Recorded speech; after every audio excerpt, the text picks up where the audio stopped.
बोला। अरे काहो फाटे ऊपरा बोला, काहो फाटे नीचवा हमारी रानिया, का होला पूरा शरीरिया बिचवा हमारी रानिया।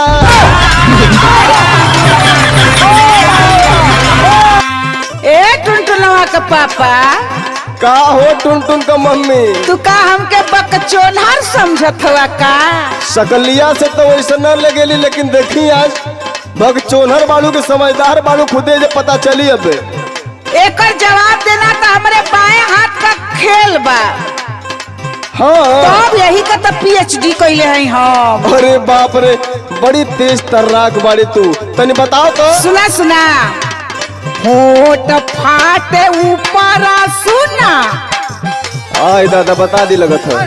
खड़ा हो था ना।